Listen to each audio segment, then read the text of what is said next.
You saw that. Yep. Good evening, everybody, and welcome to an episode of Unfiltered Conversations. We are super, super excited to say that Chris Mackowski has joined in on the fun tonight. Chris, welcome to an episode of Unfiltered Conversations, man. I am delighted to be here with you. Does that mean I have to take the filter off my microphone? Oh, you fitted perfect to this. If you want to be true to the unfiltered, yes, that works. Wow. I don't know if I've got one. You can keep it on and you can keep it off. Those are okay, I think. But the style of the show, as everybody knows, is we are just basically sitting at a bar together and having a beer and talking history. That's how this goes here. I forgot the bar and the beer. Now I feel left out. No, that's okay. I forgot both too. I have Mountain Dew. I do have a Fighting Hokies beer for tonight. I got when I was down in Virginia Tech. It's a Hefeweizen that they. Oh, okay. Yeah, had no idea Hardy would put that out. I've got my Buffalo Bills cup full of Mountain Dew as well. So go Bills. It's here next to the computer just in case. It's perfect. So what is that, Anthony? Yeah, what was that? Wegmans sparkling water. See, now my daughter works for the Wegmans, so thank you for keeping her gainfully employed. So I appreciate it. There you go. Anthony goes to Wegmans once a week. For those that don't know, yeah, like literally after we're hey, going to Wegmans, I'm like, okay, it's the magic land of food. Well, but then the other five of the other 7 nights he goes out. Oh yeah. Yeah, it's sparkling water. Yeah, that's it. That's right. Hey, I need help deciding what I'm going to do for dinner. Where are you going tonight? Hibachi. It's about 95% hibachi or Chinese. Yeah. So what's maybe a Moe's Grill thrown in there. A little Anyway, back to the topic of the evening. Yes. we get sidetracked here, folks. You understand. But yeah, tonight, sidetrack. Absolutely. Chris, tonight we wanted to really get you on and kind of start talking about ECW because a lot of us here, and I'm sure a lot of the viewers at home that watch this and listen to this on Spotify have absolutely heard of ECW before and in some way, shape, or form have any of the books or have been on tours to the symposium, you name it. But one thing we haven't done with you on the Unfiltered is like talk about how that started and how something as good as ECW really became to be. So would you be interested in sharing a little bit of the story with us tonight? Yeah, sure. And it's funny because when you talk about like most people probably have heard of ECW, and it's surprising me like there's this weird undercurrent now of people who've not heard of ECW, but if they see someone wearing a hat that says like Emerging Civil War, they'll come up and they'll be like, "Right on, man." Yeah, and it's like, no, that's not what we're, like, no. Oh my God, I didn't even think. Yeah, that's part 2. I know. Sandman comes out of nowhere. Yeah, it's like, right on, I'm with you. Are you? Revolution is coming, and they're like, of course, that's not what Emerging Civil War is about. We got started in 2011 as a platform to promote emerging voices in the field. And we really wanted to have like new ideas, new perspectives. And, we all came from positions where we looked at the big dogs. We were fanboys, and we looked at people like Scott Hartwig and Bud Robertson and James McPherson. We're like, oh my gosh, these are the giants of the field. Yeah. Who's kind of coming up behind them? And, blogging at the time and social media at the time was just really kind of taken off. And so there were these new ways for voices to get heard. And we wanted to establish one that offered some credibility. Because as you know, you work in the digital environment. Mm-hmm. Anybody can literally do this right now. Right. And, there's a lot of noise. And so, having that professional credibility to kind of provide a stamp of credibility, I think was really important. So that's kind of what we set out to do. Sure. And it has been absolutely successful. Man. Like I remember, my story a little bit behind how I got, to know about ECW is when I started with the NPS as an intern as 2016, 2015, a while ago. That was one of the first books I was handed was the Simply Murder books. I was stationed at Fredericksburg at the time, and that was the first thing in my hand. And was I able to devour that and just really gain such an understanding from that before I dove into things? Now, I've read Frank's book before, and I haven't ever read Rabel's at the time, so yours had been the second treatment on Fredericksburg I ever got a chance to read. And like I said, it was impactful and very memorable, and that turned me on to the whole series. I was like, I need more of this. And like everybody who's on this call, you've done tours at Battlefield Parks, and you've all, I'm sure, been in situations where you finish a tour and someone's like, "Oh, that was really cool. Is there something I could read about this? It's really cool." Kind of And that's where the idea for the Emerging Civil War book series came from, because my co-author Chris White and I had been working at Fredericksburg and Chancellorsville and New Wilderness and Swansea, and would have people go on these tours. And like, oh wow, this is something I could read. But they didn't want to drop $40 on the book that was. And so, well, yes, we will write that book, and we did, and that's what we're hearing. So we're up to book. I'm trying to get 51 bed this week. It's on the Battle of Second Manassas, and then 52. Anthony. Still pushing forward. Sweet. And we have some commenters. Darren Rollins from across the pond says, "Good evening, just dipping in and currently at work and just sneaked out to check in on you all. Cheers." Good to see you. I think your roommate is chiming in the background there, Tyler. Yeah. Go Bills. With some cuss words. Todd Rose says, "The ECW Symposium rocks. It was great to be at the event last August." Thanks for being there, Todd. Yeah. Andrea Quinn, good evening from Massachusetts. We got some Okay. I'm going to Massachusetts next week. No kidding. We'll be speaking at the Old Colony Civil War Roundtable for the annual banquet, and I get to kill off Stonewall Jackson in Massachusetts. That's gonna be fun. Charles Vinoy says, "Hello, gents." MJ says, "Good evening." Dan Casala says, "Hello, New Jersey in the house." Anthony, that should make you happy tonight. You got some fellow New Jersey here. And then Don't Darren, get too happy now. Hi, gentlemen. Glad to see you as well. So we have some friends here as well. Another thing, Chris, the symposiums are another big thing with ECW, and they're a fun time for sure. Yeah. So how did that start out? Yeah, we were a couple years in, and Chris White, our co-founder, is like, "Hey, we should do our own conference." So that's where basically where the idea came from. Is he thought we should do a conference, and so we did. Yeah, and it has grown successfully. That first year, we're like, let's charge $75 and see if anybody shows up. And the space that we had was packed. It was over full. The air conditioning couldn't keep up for the weekend. And by our third year, we were in a much bigger space. And we literally had people say, "Hey, you don't charge enough for this. You don't charge enough for this." But, we were new kids on the block. We wanted to just see if anybody would show up, and they did. And we have slowly raised the price over the last, we're coming up on our 10th year this coming summer for the symposium. And we're up to $250 for the weekend. And, just trying to keep pace with our own costs and not be paying for things out of pocket like we were at the beginning and things like that. But we really want to be comparable compared to other conferences and symposia. Right. We want people to come and have a good time. And, people talk about how accessible the historians are and get to talk to them. And it's a real nice sense of community. And that's probably the end result is that I like the most about it is it feels like seeing a lot of old friends year after year. Yeah, no kidding. Chris, what's the topic for next year? So we're going to have our 10th anniversary. So we're going to do like sort of a 10th anniversary. It's the 10th anniversary of the symposium. So it's going to be a 10th anniversary theme just to kind of celebrate. I'm always looking for excuses. That sounds awesome to me. Yeah, that'll be a fun one. Yeah. Well, and it's kind of cool because, you guys, I'm sure, have been in a similar situation where you get things going and people are like, that's not going to work. You guys aren't going to go anywhere. And that was certainly, our case when we started this. People were like, we'll see how this goes. And so any chance we get to celebrate a milestone, I'm celebrating it because we had a lot of naysayers in the beginning. And it's just nice to remind them, like, look, we made it after all. Yeah. We got some football talk going on here too, guys. It says that MJ asked you to wear a Josh Allen jersey to Patriots country, and Charles echoed that. Darren Weeks from Civil War Breakfast Club would probably love that as well. So when my oldest son, Jackson, was like 6 or 7, he and I went to Boston, and he was wearing his New York Yankees hat.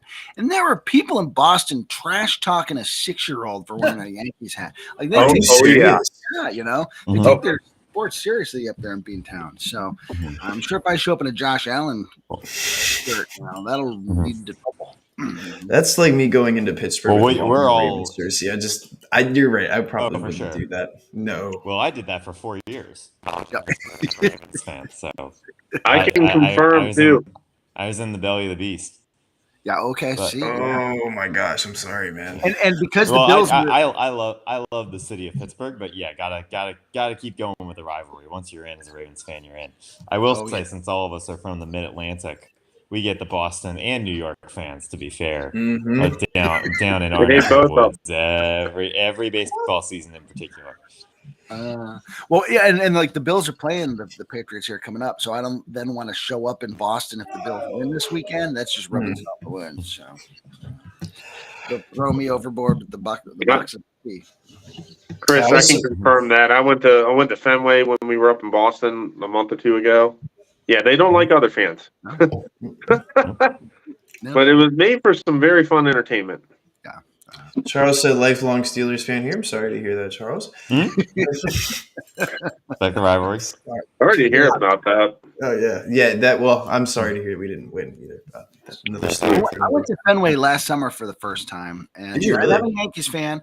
But even being in Fenway, it's such a historic park. It was an amazing experience. It was a beautiful, beautiful park. It was exciting to be there. Heck yeah. I was always thinking, like, is that the one ballpark that should be a national park for cultural reasons? Mm-hmm. You know, like I see a head shaker. But Anthony, you head shake him because you don't like him, but for obvious reasons of cultural reasons.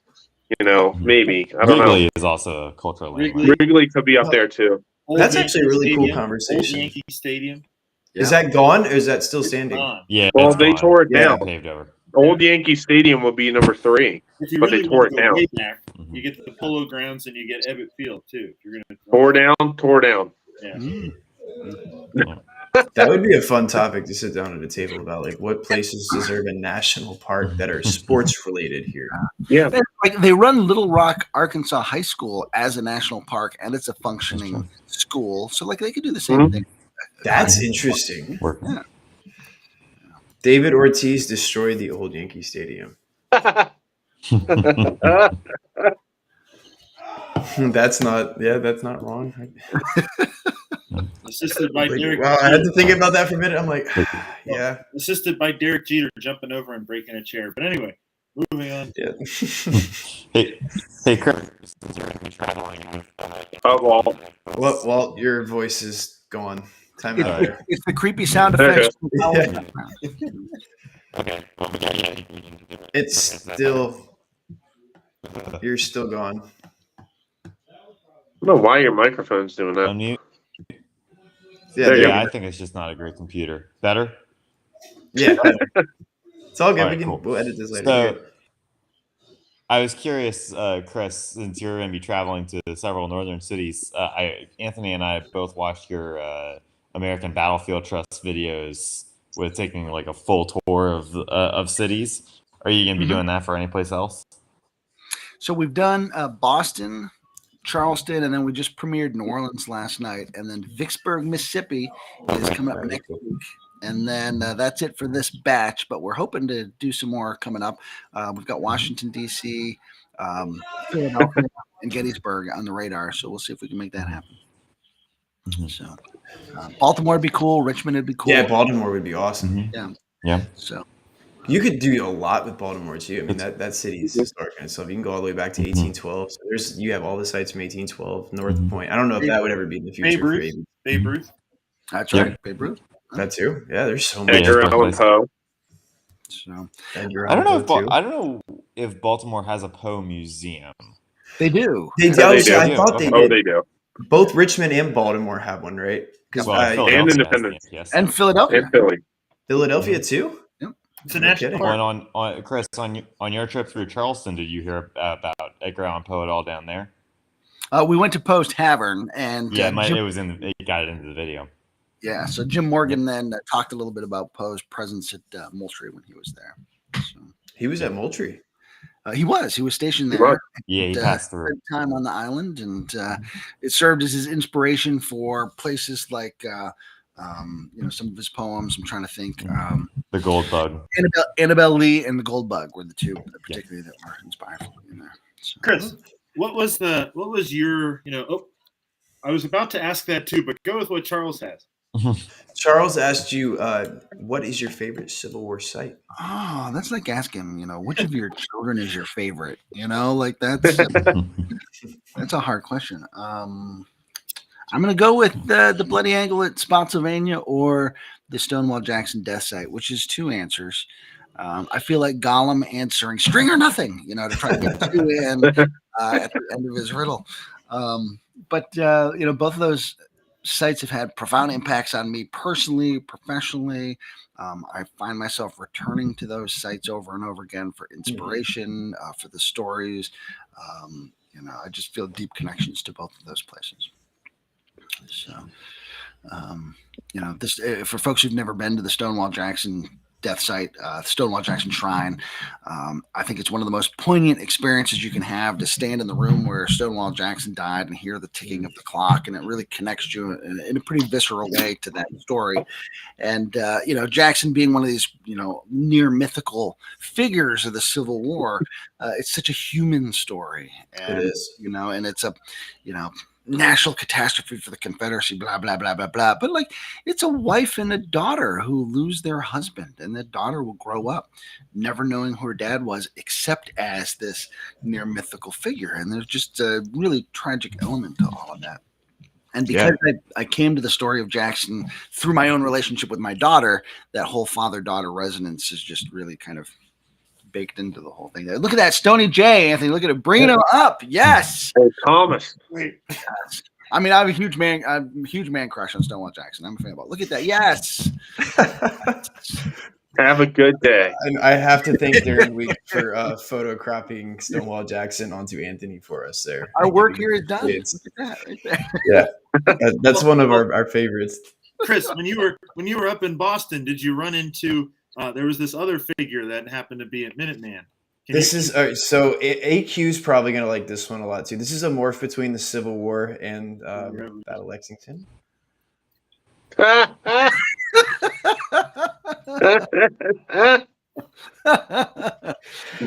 defending the road. Is that right after he rescued John Brown Gordon or John rescued him from the battle road? We have Dan on Facebook saying should come to South Jersey and see Fort Delaware and 2,400 buried Confederates, as well as a ton of Rev War sites. Yeah. Fort Delaware is awesome. I think I will say, Anthony, I think if Barlow had been at Minuteman, then Shays Rebellion might have come a little early. They would have called it Barlow's Rebellion, though. Barlow's Rebellion. Perhaps. Maybe you would have let it. Maybe you would have instigated. Darren said that you were sent to the Tower of London for chucking tea in the Boston Harbor. So our first field trip, we went to the Boston Tea Party Ships and Museum, and I actually got to recreated the throwing the tea in the harbor and all that stuff. So in April, I go to the UK, and Darren was kind enough to show me around, and we go into London and we get out. First stop is right there by the Tower of London. And it's like, oh, wow, this is awesome. And while I'm not looking, Darren's like, all right, now we saw what you did with the tea. You're going into the tower. And so the only way I escaped is I was like, look, it's George Washington. And they turned and looked in fear and I ran away.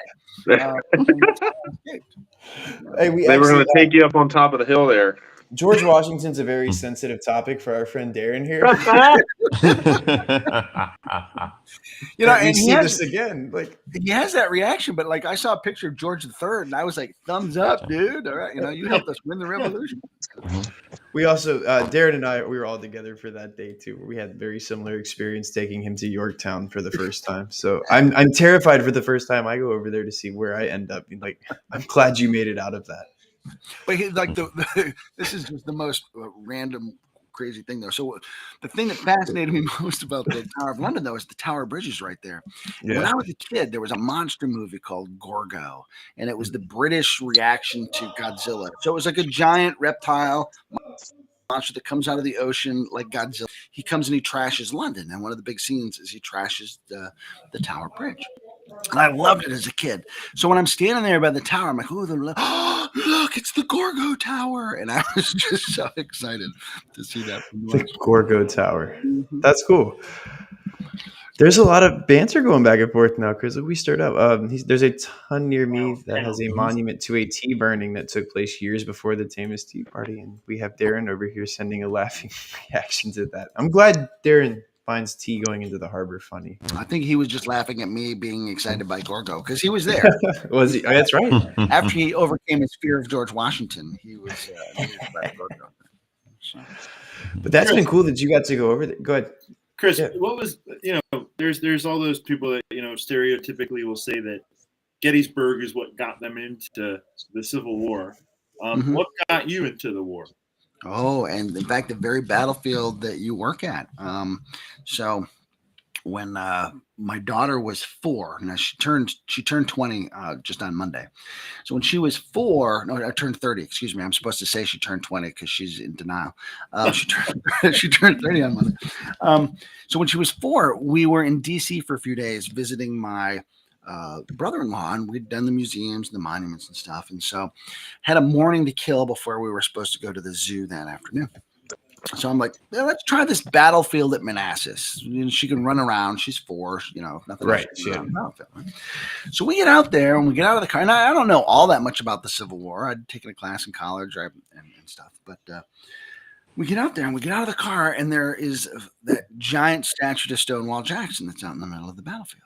And she's like, oh, wow, what's that? She goes sprinting across there. She's like, oh, my gosh, look at this. And, it's Arnold Schwarzenegger on a Budweiser Clydesdale. And she's like, oh. And then he has a cool nickname, Stonewall. Like, oh, what is that? Oh, my gosh. And look at that.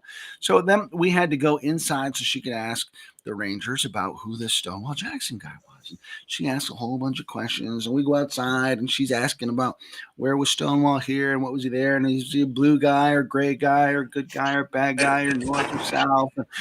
And she was super excited. And so I figured, okay, well, this afternoon she'll be super excited about pandas because we're going to the zoo. And she was. But then she went back to asking about Stonewall Jackson. And so she just couldn't get this guy out of her mind. So on the way home, we stop at Gettysburg. I'm figuring, okay, Civil War stuff. And she's like, Gettysburg, where was Stonewall Jackson? Well, it wasn't here. But in the old Visitor Museum Center, there was a display that had the table that Jackson's amputation was performed on and the litter that evacuated from the battlefield was there. Suddenly Gettysburg was cool because oh, look, there's Stonewall Jackson's table. And so basically we started visiting Stonewall Jackson sites because she was a Stonewall Jackson groupie. The war ended on May 10th, 1863. So Petersburg, no Jackson, but so that really was kind of, what led to where I'm at today. Was my daughter falling in love with Stonewall Jackson. That's awesome. Cool. We have some Barlow talk, Anthony. Do you feel okay about that? Oh yeah, he's getting slammed. I saw his face cringe when he read that comment. I could see it. I'm like, oh man. Let's see, Todd is based on that statue. Stonewall could bench at least 700 pounds. I mean, his muscles were 700 pounds each in that statue. He's got guns. Yes, he does. It's Buffalo Jackson for sure. And the horse could compete with Barry Bonds. And that's a Barry Bonds horse, yeah, for sure. Yeah. So what do you guys think about the Jackson statue? Because you guys have all had experiences there with it. In all seriousness, that thing is a piece of lost cause mythology. Yeah. But he is also old brick wall, swole wall Jackson, and absolutely hilarious to look at. Yeah. The story, I mean, even the story of how the monument got there and looking at some of the features that Jackson probably wouldn't have actually donned at Manassas. We know he wasn't wearing a cape. He meant to look like a hero. But he's wearing a cape in a lot of people's minds. That's right. There is some symbolism there for sure. That definitely there. You can, and that gives, I think, Jack kind of said, it adds to that mythology. And there's symbolism all over that battlefield. What does the Henry Hill Visitor Center look like? It looks like Arlington House. It's built to look like it. So it's okay, UDC. So have you guys? United Daughters of the Confederacy own that land. Yeah, it was a UDC. They still do a Wreath Lane Memorial on the anniversary. It's weird. I got to go up and speak at it one time, and it was really.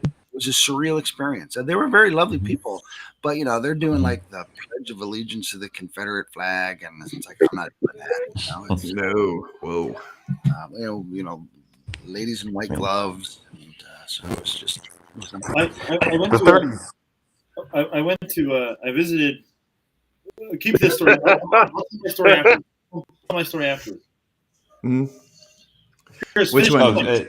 Yeah. So the 30s. I was going to say the 30s were the kind of the heyday for the UDC, as a wave of monumentation.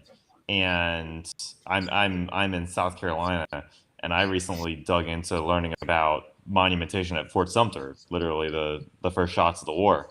And the same day that the United States put a flagpole up to remember the Anderson, leader of the defenders of Fort Sumter, the UDC put up their own monument.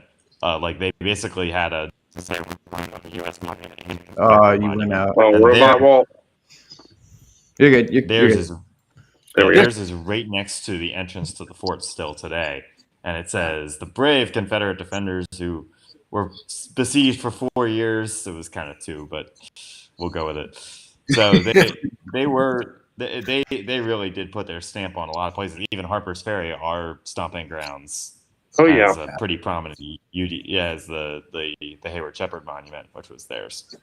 Yeah. But we would talk about a lady who kind of stood up to them during the ceremony. Yeah. There's a little marker in downtown Fredericksburg that says, "Here on the eve of the Battle of Fredericksburg, Robert E. Lee and Stonewall Jackson met to plan the battle." It was like Jackson was never even in downtown. No. He was never even down. But hey, we've got a marker that says it was, so it must be true. Must be true, yeah. Somebody had their stuff right. Joe said, to be fair, the over musculature was a style of statuary. So have you guys seen the design models that were done for the Jackson statue at Manassas? Because they had a competition for it. There's one down at over at the Jackson Museum in Winchester. Yep. And really? And so there are many different styles of sculpture. There's one where he's in a toga and kind of holding his arm. I mean, so the statue that got chosen was an Italian-based art style. Joe's right, where had these very heroic sort of images, and it was in fashion at the time, and that's why it got chosen. But looking at some of the designs that didn't get chosen are really, really cool too. Sure. I would like to actually look at that someday. You said one was in Winchester? The model for the base, the small version of the big one is in Winchester. Okay. Sweet. It's that same mentality. You said the one with the toga, right? That's like Washington emerging from the bath. Exactly, yeah. I was really? Gonna say, it can't be more ridiculous than that. Well, that one is epically ridiculous. I mean, he's literally sitting on a throne with a toga on, and you're like... He would be embarrassed. Well, Constantine Vermiti's painting that's in the dome of the Capitol is George Washington's apotheosis. He's going to heaven. This man is literally ascending like Jesus. And to add insult to injury here, if you call it that, you have Washington witnessing in a statue form himself ascending into heaven. So there's just this weird thing in the rotunda going on where Washington is literally witnessing himself ascend into heaven. I always thought that was just like, we're not supposed to deitize people, but everything about this monument and the painting it's up here. The monument, the Washington Monument, is a Egyptian symbol for an Egyptian god. Mm-hmm. It's an obelisk. It's interesting how it eternal life. Eternal life, monument overall. I knew we had a Phil Kearney fan in there somewhere. And popped up. There's Todd is also correct. Todd is also correct that the SCB still has Castle Pinckney today. So which is right near the battery, like to the side of the battery in Charleston Harbor. They fly Confederate flags through most of the year over there. Do they really? And I haven't been down. That's interestingly, Fort Sumter is the first battlefield, other than obviously Fredericksburg, living here, that I've ever visited as a kid, and I haven't been back since. And of course, at the age that I went down there, I was nowhere near as interested as I am today in this war. But I need to get back down to Charleston at some point and spend some time specifically at Fort Sumter, because that was kind of where it all started for me too. The first place I ever visited. And I have a memory of my father scaring the crap out of me trying to like scream boom as I was looking at a cannon. That sent me into waterworks at such a young age. That's a good idea. So there's a little bit of like, oh God, do I really want to go back? Is someone going to yell in my face again when I see a cannon? But it's an important site because, thinking about it now 20 years later, I'm like, man, could you imagine what it'd be like going to see it today? I had no idea what I was looking at 8. Just like, oh my gosh, this is cool. There are big guns and a bunch of bricks, and we're in the middle of the water. This is awesome. Now there's obviously a different significance to it, but Well, it was interesting you brought about favorite sites, and since South Carolina popped in, that kind of popped back. I'm like, oh, that was a good time. Charleston's just an extraordinary city, and it's super tourist friendly, and it's walkable, and there are so many layers of history to see down there. Just a beautiful, beautiful, extraordinary city. Sweet. I got a question for Tyler. Did you learn to not look down the gun barrel of a cannon? I learned my lesson at Gaines's Mill when I walked in front of a gun and looked at it, and a bird flew out and hit me in the face. I was like, what the? Yeah, that's not fun. Damn. I had a friend at Manassas who had a copperhead jump out of a cannon barrel at her. That's another example. Don't ever do that. Although, that would be thankfully a less fatal warning than the Civil War soldiers would have gotten. Right. Yeah. And Walt, you got a very serious point there. Yeah, like canister and a copperhead. I mean, those are still two terrifying things to have come out of a cannon. The worst thing I've seen come out of a cannon barrel has been a bag of dog dropping. Sadly, yes, that has been more common recently. Yeah. Well, how about when we had to clean the gun with all them acorns in it? Cannon barrels. Original cannon barrels on a battlefield are not a trash can. See, good point. But see, I don't even get it. Like people who they go walk their dog and then they scoop the poop and put it in a bag and then they leave the bag next to the trail. Right. Like who do they think's coming to pick that up? All right. That's just like if they went through the effort to scoop it, they might as well throw it away. The plastic is worse for the environment than the poo is. Yeah. You leave it. You're going to do that. Oh man, what a time to be alive! Look where the conversation has gone. We're talking about bagged dog poo. Well, this is a true unfiltered conversation. This is how a Wednesday night would go normally if we come on here. So I'm glad you get to join us. But we also, again, we have fun. We just wanted to give an opportunity to make history more accessible. And this was a fun way to do it because this is how, in most cases, history gets started and great things happen. It's just a conversation and sitting around having a good time. But you also have these meaningful things come out of a lot of that. We have our laughs, we have our jokes, but at the end of the day, there's a lot of good stuff. And Anthony's holding a book up, trying to show us some serious. What are you doing over there, Anthony? You got a book in your hand. Can you talk a little bit, Chris, about this 10th? You mentioned the 10th anniversary earlier. How did this 10th anniversary series come about? Wait, move your hand because look who's on the cover of that. Dun, dun, yeah, dun. it's football. Oh, there you go. There is Ares, the god of war, right there. So the 10th anniversary series came about because Ted Savas, the publisher at Savas Beatty, was like, I wanted to do something for the 10th anniversary of the blog. And I said, what if we did a book that just collected the best blog posts, the most read blog posts? We updated them. So, there was something new to them. And he's like, well, I want you to think about like a series, do a series of books, Right. So that's where the idea came from. And we sort of started thinking thematically, what were some ideas that we could build some books around, and then kind of look for the best blog posts, maybe some symposium talks, some podcast transcripts, some original content. We asked everybody to go back and footnote their blog posts so that people could kind of see the sourcing. That's when, serious Civil War scholars are like, oh, well, gosh, it's just a blog post. You can't see the sourcing. There's no research. So we try to add some of that stuff in there and let people know, like, oh, look, this stuff is actually for real and it comes from places. We didn't just make it up. Added new material to some of those blog posts, updated some of them so that there was value added. We didn't want it to just be a bunch of stuff you could get for free online in a book that you pay $30 for. So that's kind of where the idea came from, and just the series did so well as we got going. We just kept adding some books. So we're finishing up one, The War in the Western Theater, that will be out at the beginning of 2024. Sweet. That's the last one. I'll need to collect them all. They're awesome to have too, and it's so cool to see all the different ECW titles I've collected through the years, and then these complementing them on the side. Like it's awesome. Yeah. There's some great stuff in all of these. I think the favorite I have of all of that was from the pop culture book, and that was the Civil War mascots. I think Mackowski was one that did that, if I'm not mistaken. Yep. That one, that was my favorite by far. The college football and the Civil War tied together was so unique. There's a really good essay in there about video games in the Civil War that I think you wrote, Tyler. Maybe I did, yeah. I didn't want to show the biases, but that's my favorite one. I may have one in there as well. And the gentleman over There's here also a good one in here. Yeah, that's right. There is. Yeah, there is. Tell us about that one, Anthony. Yeah. No, and that's what was cool is I can't thank you enough for finally. That was a dream of mine, is to finally have something to share. And I never thought from the get-go that it would be a video game of all things that would draw me into like the memory behind it. But I had to sit there and think, and when I started the Unfiltered and anything I do digitally, it all goes back to a really crappy computer, a really crappy subwoofer set, and a video game. That the History Channel it was awful, Chris. I mean, if I can just stress you, I know I tried to explain it in the book how awful that was. For our forefathers.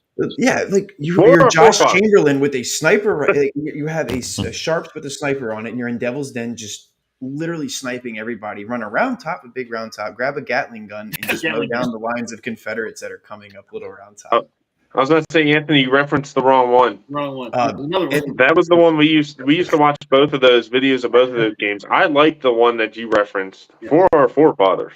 Yeah, that one Tyler's talking about was a hot piece of garbage. It was, but it also, like, as garbage as it was, that was what brought me to Chancellorsville, because the mission that we did, and this is before I actually had the time to visit. I've been to Fredericksburg and a few other smaller sites in the town, but I've never actually been to the Chancellorsville battlefield.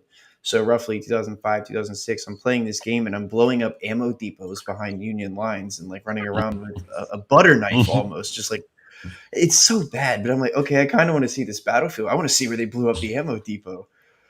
Thankfully, I didn't ask any ranger where that happened.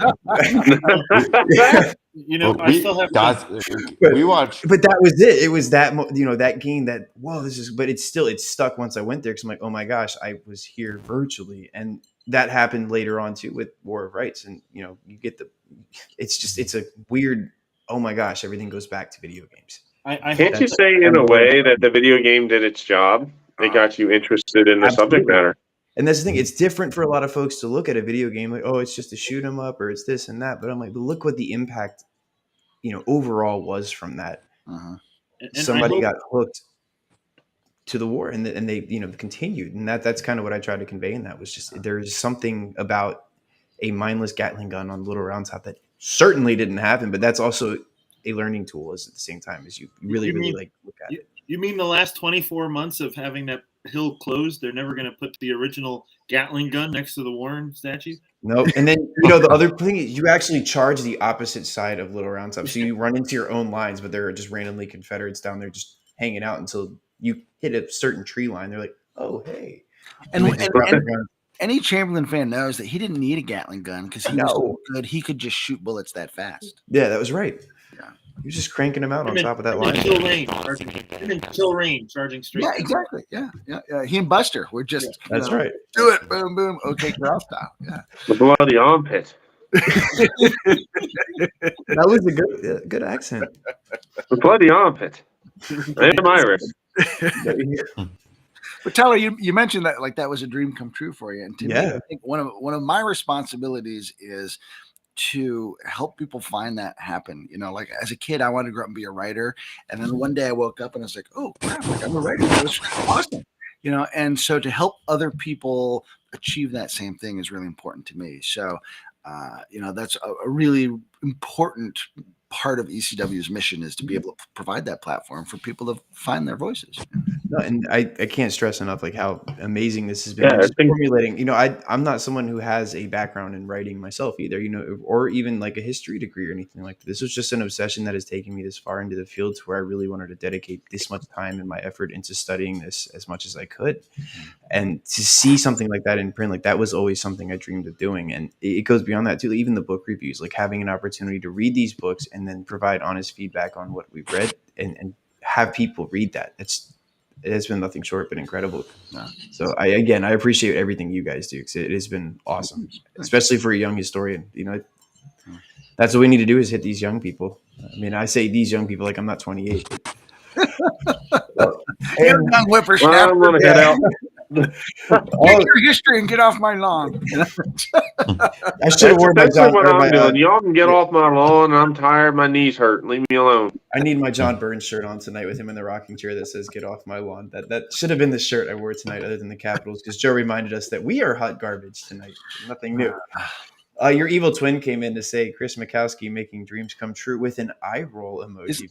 Isn't that like from the Laverne and Shirley theme song? You guys are all probably too young to know Laverne and Shirley. Oh yeah, 8-1. Thanks. Oh, Thank you. please stop. Thanks. Please stop. Thanks. Thanks. I didn't need to see that. Yeah, these guys are going to start having spasms. I clicked out of it before we even got into the studio. I was like, oh, we're losing that bad. Click. Like, I know how this story ends. Well, Chris, speaking of writing and reading, what is on your to-read pile? Ooh, that's a good question. Gosh, I spend so much time editing Civil War books that I often try to read things that are not Civil War books. So I'm currently in the middle of James Joyce's Ulysses, which I've read before. Okay, but it's a wonderful book worth coming back to. It was super challenging book, so there's always something new to find. Greg Skomal's book Chasing Shadows, which is about his work as a marine biologist studying great white sharks off Cape Cod, will probably be my next book. Ooh. Have you read anything David Grann yet? Since we're talking books not Civil War related, because I'm in the same boat as you. I'm being in a bookstore all day, Civil War bookstore. Sometimes you just want something different. So I read Killers of the Flower Moon because obviously, and Walt, we talked about that a bit ago. I just finished that this morning, actually. Yep. I haven't seen the movie yet, though. Can't wait for the movie. It's not. I don't think it's out yet, and maybe it is. But it's about to be. If it's not. Okay, so we'll have to watch by it. Martin Scorsese. Yep, and he's doing the movie for a book called The Wager that he also wrote that came out this year, and that's about the Wager British vessel that is very controversial. I didn't ever know about it until he wrote about it, but that's something that is definitely worth reading. It's a mutiny, murder, and a shipwreck story, and throws you for a loop within halfway through it. It completely changes, and it's nuts. But David Grann has put out 2 books that are absolutely phenomenal. They're historical true crime, if you will, and I've never really thought those 2 would mix well, but this guy knows his stuff. So if you ever, and he footnotes everything too. He's got his notes in the back, and they're good, all primary source. He's actually in the Killers of the Flower Moon. He almost tries to excuse himself from doing this much research on the book to the average reader, because I think he marketed it towards a wider audience. And he's like, I'm so sorry to have 70 to 80 pages of notes in the back, but this was a primary source based book. And I was like, oh my gosh, that's. Hearing somebody apologize for that, I was like, why are you sorry? Like, but that is a tough balance to strike, though. Because, and we found that with the emerging Civil War books early. It's like, we want this to be more for general audience, so we didn't pay attention to footnotes and things. And then Civil War buffs would be like, where are the footnotes? Who's really reading this? This is for Joe Schmo off the street, not for, if you want footnotes, go buy Frank O'Reilly's book or George Rabel's book. This is, so figuring out who your audience is and what do they want and how do you cater the physical aspects of the book to that audience. It's a real balancing act. You only have a certain number of pages. You got a price point you have to hit.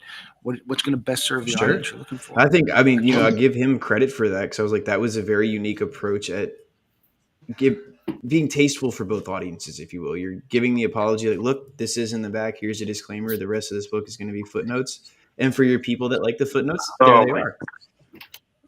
So what do you have, Anthony? Yeah, it looks like you've got your stuff. I just went to. The question was an excuse. The question is going to be, what should I read next? Yeah, it is. Okay. I'm preparing for another podcast. We can do this topic on yours, Tyler. But other than the Civil War, this is my favorite thing to read and do anything about. The Easter Rising. Okay. But my next book, I'm not going to show a majority cover, but I got this book at. I was there when you got it. Yeah, I know. I got you. I saw the G. I'll just do that. Yeah. Oh, okay. Yeah. Very interesting. I can kind of guess what the cover has. It's a thick book. An evil genius. Yeah. I don't want to see that dude's face. Don't show it. Yeah. It pissed me off. It's the third book here that I got. And your name is on it, so I'm going to ask a question. It's the Engaging the Civil War series. What came of that? Good shout out. So we have another book that's coming out. Unfortunately, Southern Illinois University Press had some budget constraints because of the famously horrific budget situations in the state of Illinois. So we're going to wrap up that series, but we're not going to continue it once we get this last volume coming. Understood. So they're refocusing their mission to just do things that are related to Southern Illinois history, and their World of Ulysses S. Grant will be kind of their only book series, Civil War based book series that they're going to be continuing. There was a book in that series that I really cling to, and of course you know Don Fons just as well as I do. That guy has, and I think you know exactly what book I'm going for when it comes to that. Yeah, that I remember the hard blue cover that sat underneath the visitor desk, and pulling that out and using that, and to see that into a published volume was amazing. Is there ever a plan to try to do it with some of the other books we've seen laying around those visitor desks, or was that the one that really just kind of had that? I think that that was the one that had enough resonance that was sort of beyond just being a great resource book. And all of us here on this podcast work at parks or have worked at parks where the park staffs over time have created these fantastic research volumes, and they're great reference books for behind the desk. So when someone asks, like, "Oh, what about that monument?" you can kind of get it out and have the history of the monument there. And just things that are great for the parks that you're working at. And I don't know if necessarily those always translate to being a good general readership. No, you're not wrong. For Civil. Yeah, I agree with that. No, Knoll has found a way to make something incredible too. The Fredericksburg Civil War sites, Chancellorsville battlefield sites, those have always been, I like to call them super. Oh my gosh, yeah. As a historian, I use Knoll stuff all the time. Another example, Don Fons, former historian at Fredericksburg, had this great monument study of all the monuments in the 4 battlefields in the area. I use that still all the time. It's just a fantastic book. Is that History Through the Eyes of Stone? Do I have that right? Yep. Yeah. Oh God, that is a banger of a book, if you will. I'm going to use my very, very youth. I learned that in high school, it's nothing teaching high school. Bangers. That's a good word. Yeah, it's a banger. Yeah. So what else is on the to read list for the rest of you? So we got to see a little bit of Anthony's book list. Yeah. I'll let you take over. I ducked into the other room. I have this out of the public library at the moment. It's called The Patient Assassin. It is about the British in India. Specific. And I marinated in Civil War stuff, so I tried to expand a little bit. And this is about the Amritsar massacre, which I don't know that much about. But the target of the assassin in this book is the British governor of the area, who has an unlikely name for the British governor. His name was Michael O'Dwyer, which tells you where he was from. Michael O'Dwyer. Michael O'Dwyer. He's an Irishman, but serving as the head of the British government in, I think it was the Punjab province of now. And oh no! And there was a pretty horrific massacre there in 1919, and a guy basically, the patient assassin, the title of the book, a guy basically waited 20 years for his opportunity to assassinate him. So it's tracking both of these people's lives and what colonial rule in British India was like. So yeah, it's been very good so far. And Tyler, on the topic of the British Navy, you were mentioning the other book by the Killers of the Flower Moon guy. What time period is that? 1740s. Okay, cool. So it's obviously during the Spanish Inquisition. There's a lot of stuff with the Spanish War that's happening, and it's from my understanding so far, 3 of these survivors end up showing up in Brazil after 60 show up. And that's where I said there's that flip. The 60 that show up are actually the mutineers and murderers of the shipwreck, and the 3 that show up are victims. And they don't show up till months later. So, these 60 marooned folks, if you will, that show up in Brazil are initially heralded as heroes and survivors and these great people. And then these 3 guys show up on the ramshackle board, and they're like, no, these guys are very bad people. But I'll tell you, the Killers of the Flower Moon blew me away. Like, 'cause again, jumping from different historical eras, of course, Civil War being the number one, it was incredible to read that book because, we think about post-Civil War Reconstruction and kind of how the country's still dealing with a race problem. And to see Native Americans being told that they're not even capable of being able to handle their own finances and have something called guardians to do that. And then the guardians are killing off their own folks to make themselves richer and inherit things. I was like, whoa, there's not much of a change in a lot of the, behaviors. So that was interesting. So, well, speaking about assassins, so I just finished the new biography about James Garfield. Ooh. Assassin. Okay. Year. So he got Garfield was assassinated, and the Civil War section there was it was okay. I wasn't knocked out. Barnes and Noble. What's that? Barnes and Noble. That was the first thing I thought I heard. No, it's C.W. Goodyear is the author. It's called President Garfield, and just the Civil War stuff was okay. And it certainly talks about how it propels Garfield's career, into politics. But the controversies about Chickamauga, this was not that book. Fair enough. Sorry, I misunderstood. I thought you were saying you got that from Barnes and Noble's in their Civil War section. Oh, no. I was like, I have seen a sadly dwindling Barnes and Noble section recently. That it used to be very, very well curated. I don't know what happened. I was sad to see that. Speaking of British, real quick, related to. Oh, go ahead. I say, great British show. If anybody has ever. Yes, Prime Minister. Okay. Yes, Prime Minister. I've been roommates with Anthony for a little while. We've seen a little bit. Yes, Minister. Regarding Garfield, I read a bio of a short book. It was by Candace Millard, I think. It was Candace Millard. It was or Willard. Yeah, it was well done. But I came away with it thinking that the true assassin was his Dr. Willard Bliss, who when I at my previous go unnamed up near in Washington D.C. Yeah, it's that book. Yeah, Destiny of the Republic. When I was in Washington D.C. for a little while and researching the Armory Square Hospital, and there's a really cool archive of their. It's where the Air and Space Museum is now. There's a really cool archive of their basically post newspaper at the Armory Square Hospital, particularly during the late war, 1864-65.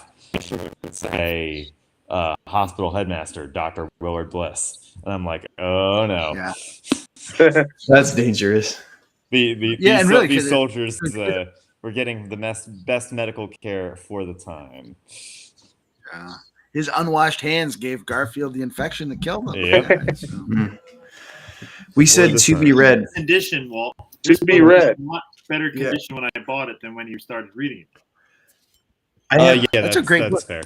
That's the two small things that I have reading right now, but are very, very, very exciting. One is a guide to the Harland and Wolff shipyards, modern day. A friend of mine and a volunteer at Manassas actually went to Belfast recently and was obviously at this wonderful place and thought, I really appreciate this. So Mike, I wanted to shout you out for bringing these back from Belfast. But the Titanic Museum's official guidebook, since I'm not in Belfast, I can thumb through that. And of course, the Harland and Wolff book, it's a tour guide / history of what happened inside Harland and Wolff and what it was used for. And what it is today, it's actually still a functioning office / bar. It's probably the coolest shipbuilding historical artifact out there still. You can go in and have a drink and then go hang out and watch Harland and Wolff still create ships. And I say Harland and Wolff in quotes because obviously they're not a full functioning shipbuilding thing. But I just wanted to read those and again thank Mike for bringing those in. John Canaster's on here. The film I Heard the Bells will be released November 14th. Henry Wadsworth Longfellow Mine Run story, Stuart Henderson's living history, and it has come into mass. Awesome. Well, thanks for commenting that, John. So I've got a question about Mine Run, but can we hear what Josh is reading real quick? Absolutely. Yeah. What do you got? Well, we mentioned Boston. You got to read that.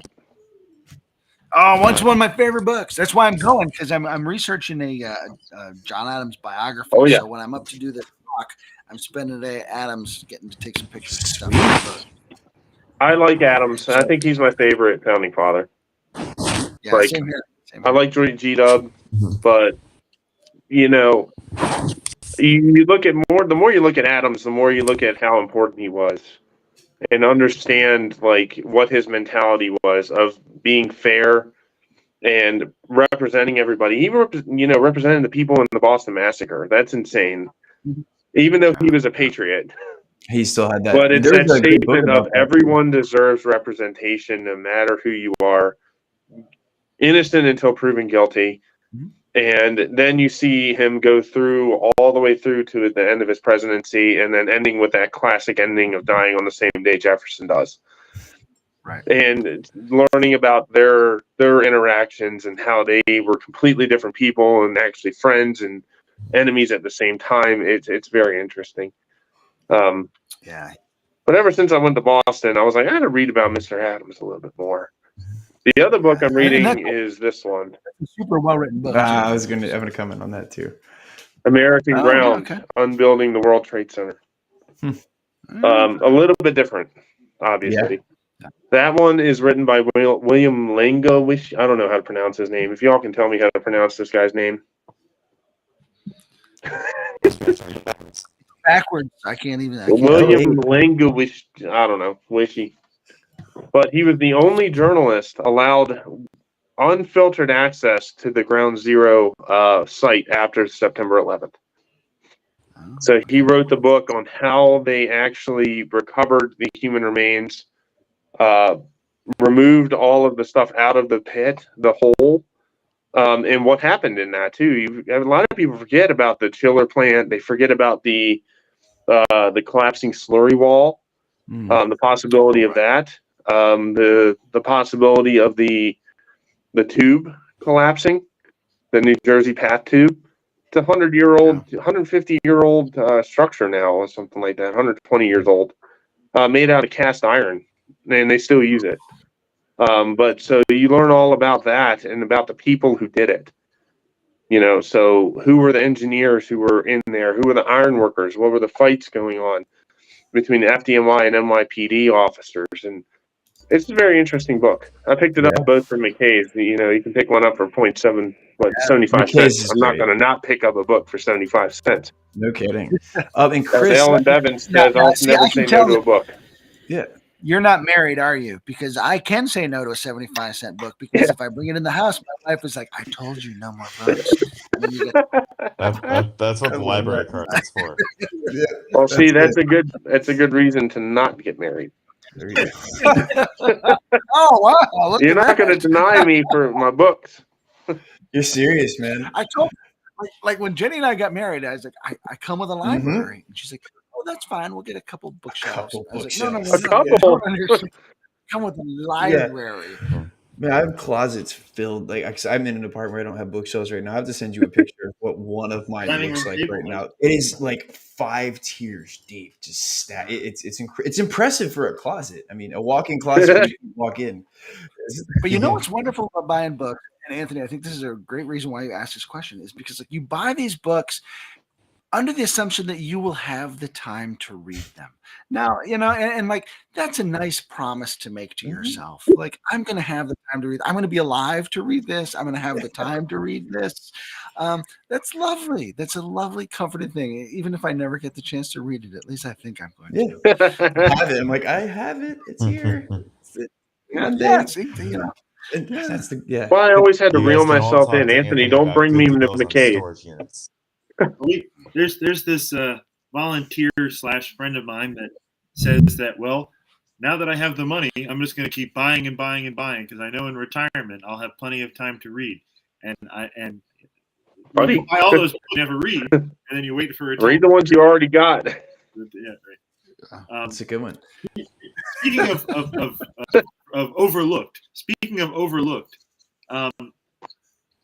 It's the fall / winter of 1863, right? You've got a great. I listened to it on Audible, going to my parents' house.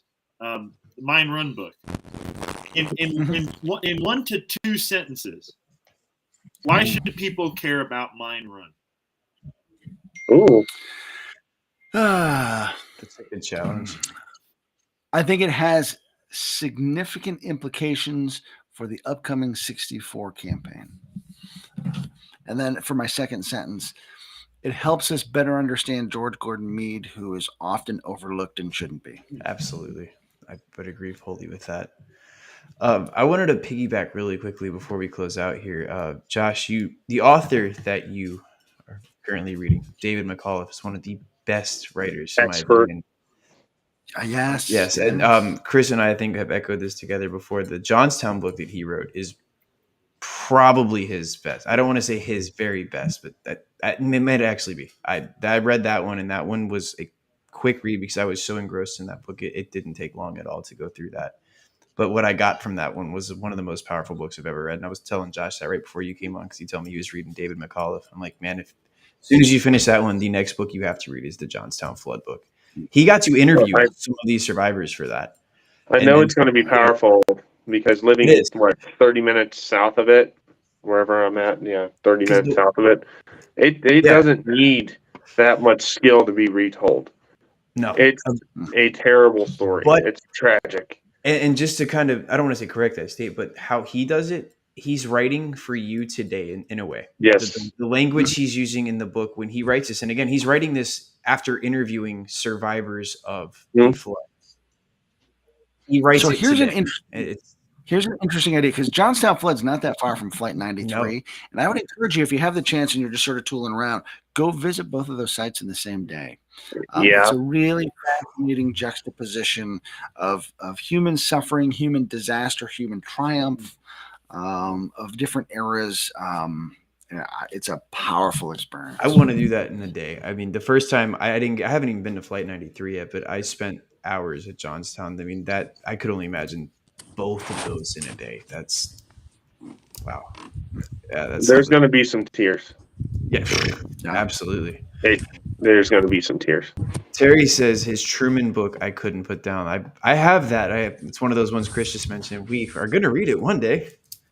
It's on my shelf. I have a lot of McAuliffe books I want to get into at some point, and maybe this will give me some motivation to pick him back up. Does anybody have any closing statements here before we log off for the night and say adieu to everyone? Chris, just thank you. Yeah. Oh, no. It's so back in the day when I was first volunteering for the Park Service and living in park quarters, and we would get together in the evenings, and we'd sit on the back porch of quarters too, and we would have some beers and smoke some cigars and just have these exact sort of conversations.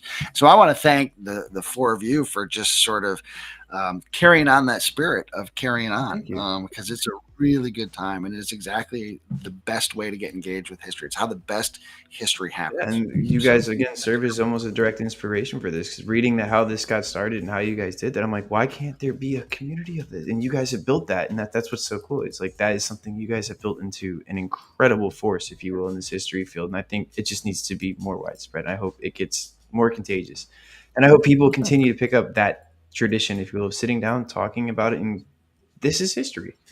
It doesn't need to be a lecture 24/7. Some of the good things really come out of that simple conversations, hanging out and being able to have kindred spirits all around at once. It's awesome. Chris, thanks for saying that, man.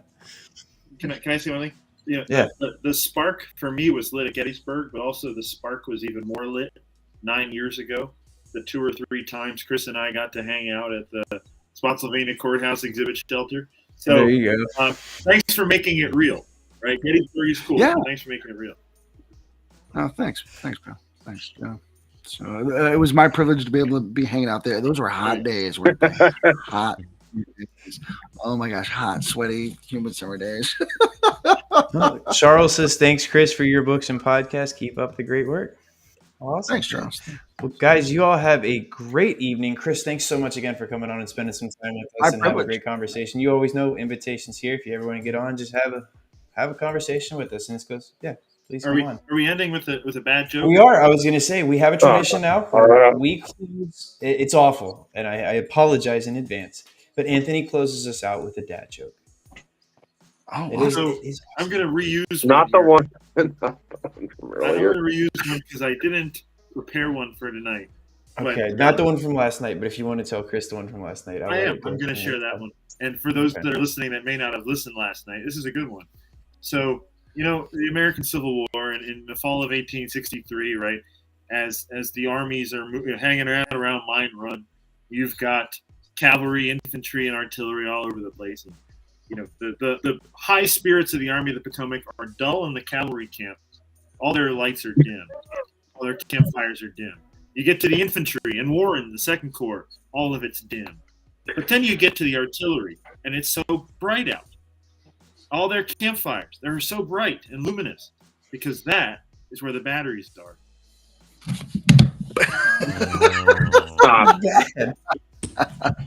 I've heard that. It was funny the first time, and you hear it 500 times. Thank you for closing us out.